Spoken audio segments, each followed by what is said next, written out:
आज की वीडियो में हम धान की फसल में कब कौन सा घुलनशील उर्वरक यानी कब कौन सा एनपीके डालना चाहिए इसके बारे में हम चर्चा करने वाले हैं। कब हमें इसका फोलियर स्प्रे करना चाहिए इसके बारे में संपूर्ण जानकारी आपको देने वाले हैं कि धान की रोपाई से लेकर धान की जब तक हमारा तैयार हो जाता है कटाई तक, तब तक हमें कौन कौन सा एनपीके किस किस अवस्था में देना चाहिए, कितनी मात्रा में देना चाहिए और उस एनपीके के साथ में क्या हम कोई अन्य चीज़ें मिला के एक साथ प्रयोग कर सकते हैं, कौन सी चीज़ें हमें मिला के देना चाहिए जिससे हमें अच्छा और ज़्यादा लाभ मिले। तो ये तमाम जानकारी आज की वीडियो में हम आपको देने वाले हैं। चैनल पे अगर नए हैं तो सब्सक्राइब करें। कोई सवाल या सुझाव हो तो नीचे कमेंट करें। अगर आप चाहते हैं कि हम आपकी किसी पसंदीदा विषय पे वीडियो बनाएं तो उस विषय का नाम नीचे कमेंट करिए, मैं बहुत जल्द उसके ऊपर वीडियो बना दूंगा। तो चलिए ज़्यादा समय नहीं लेते हैं, जानते हैं कब कौन सा एनपीके धान की फसल में हमें डालना चाहिए। किसान साथियों, सबसे पहले शुरुआत करते हैं पहले एनपीके के बारे में। यहाँ पे एक दो बातें तो आपको शुरुआती अवस्था में ध्यान देनी है। समय से आपको पहले तो रोपाई करना है और रोपाई के समय जो हम खादें मिट्टी में डालते हैं उसका इस्तेमाल आपको समय पे करना है। मतलब जैसे आप डीएपी डालते हो या फिर एनपीके 12-32-16 जो दानादार वाला आता है इसको डालते हो या फिर जो आप एसएसपी डालते हो, तो ये तमाम खादें जो भी आप डालते हो इसका इस्तेमाल सबसे पहले तो आपको ज़मीन में करना है और यहाँ पे रोपाई के 3 दिन के अंदर करना है, नहीं तो ये इसका अच्छे से लाभ नहीं मिलता है। बहुत से लोग गलती ये करते हैं कि बहुत दिनों के बाद खादों का इस्तेमाल करते हैं। अगर आपको नहीं पता है कि धान की रोपाई के समय कौन कौन सी खादों का इस्तेमाल करना चाहिए, हमने पहले ही इसके ऊपर वीडियो बना दिया है, आप वो वीडियो देख सकते हैं। अभी से तैयारी कर लीजिए ताकि आपको बाद में कोई ज़्यादा दिक्कत ना हो। अगर हम बात करें कि धान की फसल में हम पहला एनपीके यानी पहला फोलियर स्प्रे हमें किस एनपीके का करना चाहिए, तो यहाँ पे हम शुरुआती अवस्था में जो एनपीके डालते हैं उसको हम एनपीके 19-19-19 के नाम से जानते हैं। किसान साथियों, इसका इस्तेमाल शुरुआती अवस्था में करना चाहिए। हालांकि इसको आप 2-3 बार भी डाल सकते हैं, लेकिन बेहतर रहेगा शुरुआती अवस्था में आप इस्तेमाल करेंगे तो अच्छा लाभ मिलता है। अब किसान साथियों, एनपीके जो 19-19-19 आता है इसमें 19% नाइट्रोजन, 19% फास्फोरस और 19% पोटेशियम पाया जाता है। मतलब जो मेन तत्व तीनों होते हैं ये तीनों तत्व बराबर मात्रा में पाए जाते हैं। अब फसल के शुरुआती विकास के लिए किसान भाइयों इन तीनों तत्वों की बराबर मात्रा में ही आवश्यकता होती है। इन्हीं सब बातों को ध्यान में रखकर ये एनपीके जो है वो बनाए जाते हैं।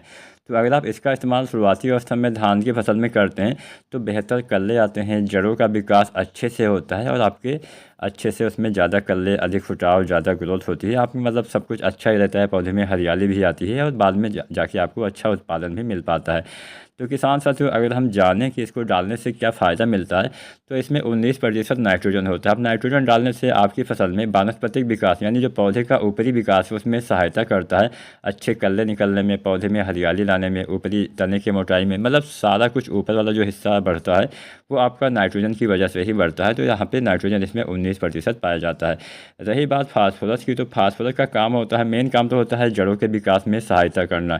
तो जो नीचे वाला विकास होता है उसमें फास्फोरस की काफ़ी अहम योगदान होता है, मतलब जड़ें या फिर जो तने हो गए, तने के विकास में भी थोड़ा सहायता करता है।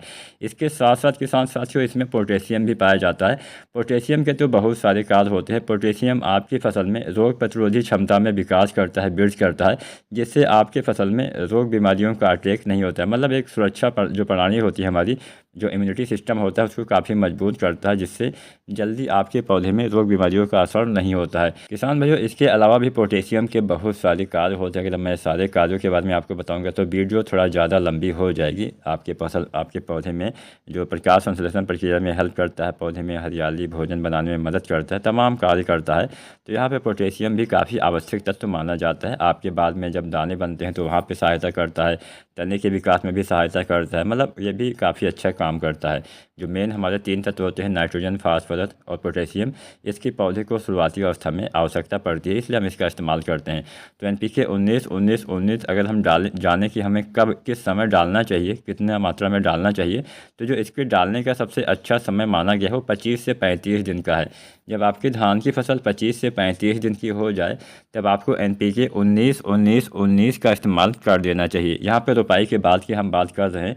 रोपाई के बाद अगर आपकी धान की फसल 25 से 35 दिन की है तो आपको इसका इस्तेमाल कर देना है, अच्छा लाभ आपको मिलने वाला है। अब हम बात ये भी कर देते हैं कितनी मात्रा में आपको डालना है। तो यहाँ पे NPK की मात्रा आपको 1 किलोग्राम से लेकर 1.5 kg तक डालना है प्रति एकड़ तक, मतलब 1 एकड़ में 1 से 1.5 kg आपको डालना है, इतनी मात्रा पर्याप्त होती है। तो अब हम ये भी जान लेते हैं कि जब हम NPK 19-19-19 का इस्तेमाल करते हैं तो इसके साथ में हम क्या अन्य कोई चीज़ें डालें जिससे हमें अच्छा लाभ मिले। तो किसान साथियों इसके साथ में आप कोई भी लिक्विड वाला जो ग्रोथ प्रमोटर आता है उसका इस्तेमाल कर सकते हैं, आपको जो भी सस्ता पड़े। आप चाहें तो इफ़को की सागर का लिक्विड भी डाल सकते हैं, उससे भी अच्छा लाभ मिलेगा, जड़ों के विकास में और तेज़ी आएगी, फसल में अच्छी ग्रोथ होगी और अच्छे कल्ले भी आते हैं। तो यहाँ पे जो सागर का लिक्विड आती है इसकी आपको 250 से 300 या फिर अधिकतम 400 ml मात्रा आप डाल सकते हैं। वैसे तो अधिकतम 500 ml मात्रा तक आप डाल सकते हैं, लेकिन अपने फसल की आवश्यकता अनुसार आपको इसका मात्रा तय करना है। मान लीजिए फसल थोड़ा अच्छी है तो आप 250 से 300 ml मात्रा डालिए। मान लीजिए फसल थोड़ा ज़्यादा कमज़ोर है तो आप इसमें किसान साथियों 400 ml मात्रा डालिए। बहुत ज़्यादा कमज़ोर है तो 500 ml अधिकतम आप डाल सकते हैं। और साथ में आप सागरिका के साथ में आप NPK 19-19-19 भी डाल सकते हैं या फिर कोई भी NPK डाल सकते हैं, अच्छा लाभ आपको किसान भाइयों मिल जाएगा। तो पहला NPK जो सबसे ज़रूरी है वो आपको यही डालना है 19-19-19। अब आप चाहें तो इसका इस्तेमाल 2 बार भी कर सकते हैं। पहली बार डालने के ठीक 20 दिन के बाद आप फिर से 15 से 20 दिन के बाद फिर से इसका इस्तेमाल आप कर सकते हैं, लेकिन मेरे हिसाब से एक बार इस्तेमाल करने से ही काफ़ी अच्छा लाभ आपको मिल जाएगा। अब रही बात, बहुत सारे हमारे किसान साथी ऐसे होते हैं जिनकी धान की फसल शुरुआती अवस्था में बहुत ज़्यादा कमज़ोर होती है, तो ऐसी स्थिति में आपको इसका इस्तेमाल नहीं करना है। ऐसी स्थिति में आप NPK या तो 17-44-0 का इस्तेमाल कर दीजिए या फिर 12-61-0। कई बार क्या होता है कि हमारे पौधे में जड़ों का विकास कुछ कमियां रह जाती हैं जिसकी वजह से नहीं हो पाता है। तो यहाँ पे मान लीजिए जड़ों का विकास नहीं हुआ तो अच्छे कल्ले भी नहीं आते हैं और फसल में पीलापन भी आ जाता है। तो ऐसी कंडीशन में आप NPK या तो 17-44-0 का इस्तेमाल भी कर सकते हैं या फिर आप 12-61-0 का भी इस्तेमाल कर सकते हैं, क्योंकि इसमें फास्फोरस थोड़ा ज़्यादा होता है। अब यहाँ पे हमें ये जो NPK है इसके डालने का यही मकसद होता है कि आपके पौधे में जो जड़ों का विकास रुका हुआ है उसमें तेज़ी आ जाए। शुरुआत में आपने चाहे जो गलती कर दी हो, बहुत ज़्यादा पानी की वजह से भी कई बार ऐसा हो जाता है कि हमारी जो जड़ें हैं उसका विकास अच्छे से नहीं हो पाता है।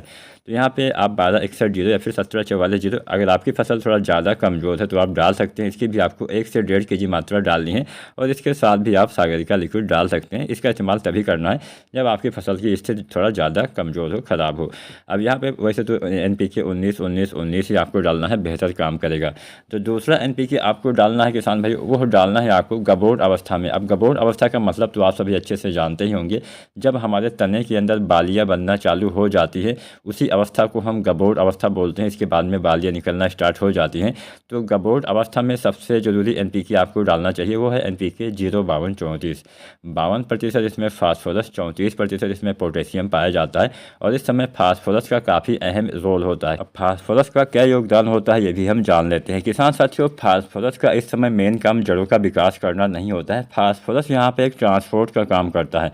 मतलब अभी तक आपके पौधे ने जो भी भोजन बनाया हुआ है वो आपके पौधे के बालियों तक वो ले जाने का काम करता है, ट्रांसपोर्ट का काम करता है, जिससे बालियों के विकास में तेज़ी आती है, बालियों का विकास अच्छे से हो पाता है। फास्फोरस हम इसलिए डालते हैं ताकि हमारे जड़ें अच्छे से काम करें, जिससे जो भी भोजन बने वो आपकी बालियों तक पहुंच सके। समझ लीजिए एक हिसाब से गर्भावस्था का समय आपकी फसल में होता है, एक हिसाब से आपके मतलब तने के अंदर आपकी बालियां होती हैं, तो जिससे आपके पौधे का विकास अच्छे से हो सके इसलिए हम 0-52-34 का इस्तेमाल करते हैं। स्वस्थ बाली पाने के लिए एक मोटी लंबी अच्छे से दाने आते हैं, दाने के भराव में, दाने के बढ़वाद में ये जो NPK है 0-52-34 वो काफ़ी अच्छे से किसान साथियों काम करता है। तो यहाँ पे पोटेशियम का तो मेन काम आपको पता ही होगा, यहाँ पे बालियों के निर्माण में सहायता करना है। इसके साथ साथ तने को भी मजबूत करता है पोटेशियम, जिससे आपकी फसल गिरती नहीं है, आपके पौधे में रोग प्रतिरोधी क्षमता में विकास करता है, प्रकाश संश्लेषण प्रक्रिया में काफ़ी मदद करता है और भी बहुत सारे कार्य करता है यहाँ पे किसान साथियों। तो NPK 0-52-34 बालियाँ निकलने से पहले गबोड़ अवस्था में भी आपको डालना होता है। 1 से 1.5 kg मात्रा प्रति एकड़ तक किसान भाइयों आपको डालना होता है। अब जब आप NPK 0-52-34 डालते हैं तो उस समय एक दूसरा तत्व आपको अवश्य डालना चाहिए, वो है बोरोन। किसान साथियों, बोरोन के इस्तेमाल से बहुत बढ़िया फ़ायदा मिलता है। बोरोन के इस्तेमाल से किसान साथियों पोलिनेशन में काफ़ी मदद मिलता है, यानी जो परागण प्रक्रिया होती है उसमें काफ़ी हेल्प आता है। तो यहाँ पे बोरोन का इस्तेमाल अगर आप करते हैं तो आपके सभी दाने का भराव सही समय पर अच्छे से हो पाएगा, जिससे आपकी जो धान की फसल में मिलिंग है, जो चावल की मात्रा है वो काफ़ी अच्छी निकलेगी, जिससे अच्छा उत्पादन मिलेगा। कई बार क्या होता है कि हमारे जो बहुत सारे दाने, बहुत सारी बालियाँ आती है लेकिन दाने खाली रह जाते चाहते हैं तो दाने खाली वाले रहने वाली जो समस्या है उससे आप अगर निपटारा पाना चाहते हैं तो यहाँ पे बोरोन का भी इस्तेमाल 05234 के साथ किसान भाइयों आपको करना चाहिए। तो यहाँ पे हमने दूसरा NPK जाना कि हमें 05234 डालना है, पहला NPK 19-19-19 डालना है। और जो तीसरा NPK है अगर आपकी फसल में इसको डालना चाहते हैं तो यहाँ पे तीसरा NPK में हम दो तरह के NPK यूज कर सकते हैं। पहला आता है 0050। अब यहाँ पे 0050 का इस्तेमाल हमें दाने भरते समय करना चाहिए। इसके इस्तेमाल से भी सभी दाने का भराव अच्छे से होता है, दाने में चमक आती है, दाने का वजन बढ़ता है। अब इसमें किसान साथियों 50% पोटेशियम के साथ साथ सल्फर भी पाया जाता है। सल्फर क्या काम करता है, फसल में कई बार हरियाली की कमी हो जाती है तो भी काफ़ी मदद करता है। और यहाँ पे इस अवस्था में पोटेशियम अगर आप डालते हैं तो क्या काम करेगा कि अभी तक आपके पौधे ने जितना भी भोजन इकट्ठा करके रखा हुआ है वो आपके सीधा दाने तक ट्रांसफ़र करता है, जिससे दाने का भराव अच्छे से हो पाता है। तो इसका भी इस्तेमाल दाने भरते समय यानी बालियाँ निकलने के बाद ही दाने भरते समय आपको 0050 1 से 1.5 kg डालना होता है। या फिर आप NPK 13045 भी डाल सकते हैं। कई बार नाइट्रोजन की कमी हो जाती है तो आप 13045 का भी इस्तेमाल कर सकते हैं। इसकी भी 1 से 1.5 kg मात्रा ही डालनी चाहिए। अगर आज की वीडियो पसंद आई हो लाइक करें। धन्यवाद।